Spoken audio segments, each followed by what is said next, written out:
Et bonjour et bienvenue sur Economy Tips. Aujourd'hui je vais vous présenter Brix brièvement, pour ceux qui ne le connaissent pas. Et je vais faire le bilan des 1 an et demi sur ce site. C'est peut-être un peu court pour un petit bilan concret, car ce genre de plateforme d'investissement est plus axé sur le long terme. Mais cela me permettra d'avoir un petit point de comparaison pour un futur bilan. Alors restez bien jusqu'à la fin de la vidéo, parce que je vais vous montrer que depuis quelques temps, il y a peut-être une opportunité sur la marketplace. Avant de débuter, si vous désirez soutenir la chaîne, n'hésitez pas à vous abonner, liker et utiliser les liens dans la description. Si vous avez des remarques ou des questions, laissez-moi un commentaire. Si vous désirez faire un don de quelque chose que vous n'utilisez pas, il se peut que ce soit quelque chose de cassé, ce sera le bienvenu. Cela m'aiderait beaucoup pour de futurs projets et cela est plus écologique de recycler. Merci. Alors Brix, c'est une plateforme d'investissement dans l'immobilier à partir de 10 €. Alors au début, il y avait un système de royalties qui n'était pas très encadré. On achetait une part d'un immeuble, mais les loyers n'étaient pas garantis. En effet, s'il y a personne dans les locaux, on ne touche rien. On ne peut pas toucher de loyer s'il n'y a personne qui le paye. Maintenant, Brix, ils sont passés à un système d'obligation.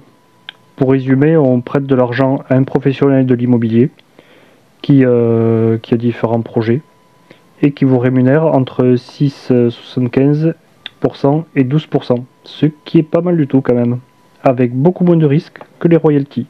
On est donc rémunéré quand même tous les mois, mais au lieu de loyer, ce sont des intérêts.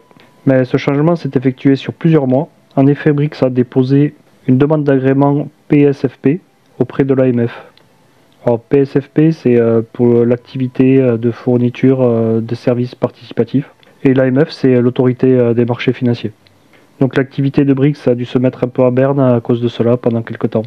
Et ça a pu impacter mon bilan, tout à fait. Alors si l'on regarde mes chiffres, j'ai investi 1660,18 €.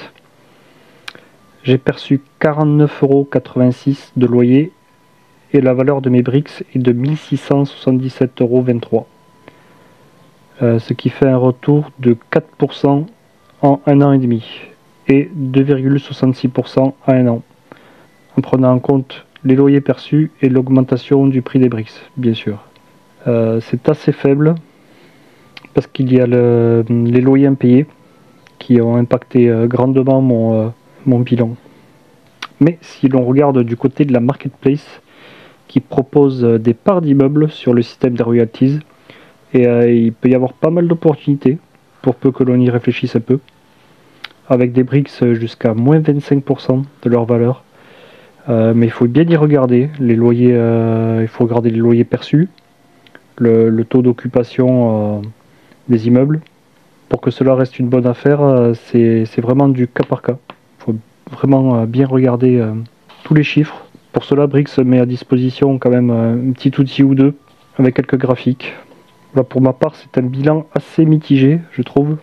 Mais pour l'instant, j'avais investi quasiment que dans les royalties. Donc je ne sais pas pour l'avenir si je continuerai à investir ou pas, si je pourrais investir ou pas aussi. Mais si je peux investir, le système obligataire est un très bon système. Il est beaucoup plus rémunérateur, jusqu'à 12%.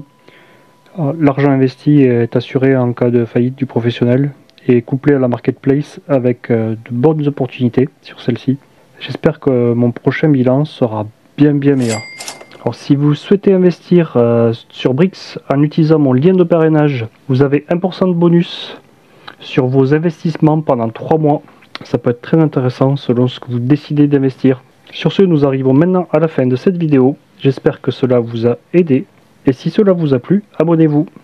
A bientôt. Salut!